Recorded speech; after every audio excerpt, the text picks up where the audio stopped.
welcome. You're watching Newsx and I'm Shivani Singh. If you've been scrolling and seen Thailand and Cambodia trending with breaking news, but not your usual touristy elements, you're probably wondering why these two neighboring countries are actually fighting. Let's break it down for you. Today, we break down the ongoing conflict between Thailand and Cambodia. Neighbors bound by history, culture, and now renewed fighting. What started as a territorial dispute has spiraled into one of the most serious confrontations in decades. So where does this actually all start? Well, Thailand and Cambodia share an 817-kilometer border that has been contested for over a century, tracing back to colonial era maps drawn by France when it ruled Cambodia. A lot of the tension revolves around ancient temples and old colonial maps that don't agree on where the border really is. At the heart of the dispute is territorial sovereignty, essentially around ancient temples like the Vihar, a UNESCO World Heritage Site that has long symbolized national pride and historic claims, and a 1,000-year-old Hindu temple that both sides actually feel connected to. The International Court of Justice ruled in 1962 that Vihar temple proper actually belongs to Cambodia, but the surrounding area remains disputed, leading to clashes and competing claims from both the governments. Now fast forward this to 2025. What used to be occasional skirmishes turned into major fighting. In May 2025, a skirmish killed a Cambodian soldier, fueling nationalist sentiments. Then in July, the worst clashes in a decade erupted after a landmine blast actually injured Thai soldiers. Heavy artillery, rockets, and even jets are used, and hundreds of thousands of civilians are displaced. Then came a US-brokered ceasefire in October, which offered a short pause, but the truce actually weakened.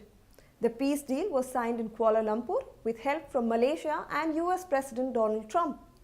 Renewed violence resumed when a border mine actually injured another Thai soldier, prompting Thailand to suspend the ceasefire immediately. Since then, both sides have accused each other of breaking the ceasefire. Now, Thailand has even launched airstrikes, and Cambodia says that Thai actions violate its sovereignty.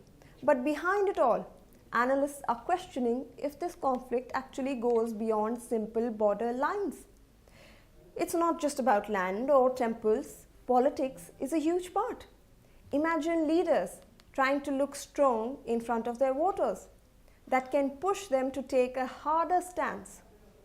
Now, domestically in Thailand, leaders like its Prime Minister, Anutin Charnvirakul, have actually taken hardline stances, asserting national sovereignty and refusing to negotiate until their conditions are met. Critics argue his hardline stance, tapping into nationalist sentiments, could be aimed at boosting his support ahead of the elections and confronting domestic criticism. In Cambodia, on the other hand, leadership under former strongman Hun Sen's influence has vowed fierce resistance, signaling neither side is eager to back down soon.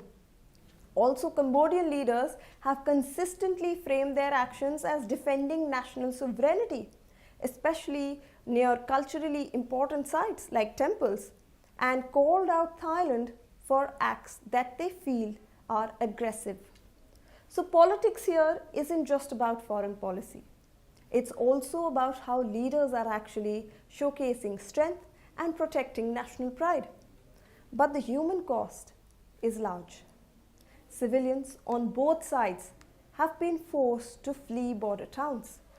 Tens of thousands are now displaced, families living in temporary shelters. And where does this actually leave the travelers and people living near the border? Because both the nations are tourist-friendly.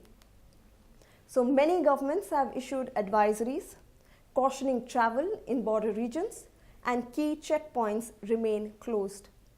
Tourism which is crucial for both the economies, has plummeted and transport routes are disrupted. Despite international efforts, including talks mediated by the US and Asian partners, the situation remains volatile, highlighting a dispute that is rooted in history, in national identity, and regional politics. In short, this is more than just a border fight. It's a complex geopolitical issue combining historical claims, nationalist politics, and real human suffering. We'll continue to monitor those developments and bring you updates. Right now, both the countries are still trading blame, and despite all international efforts to calm things down, the ceasefire is fragile at best, and we continue to hear stories of soldiers dying and civilians being affected. Thank you for watching. For more such videos, subscribe to the Newsx YouTube channel, hit the bell icon.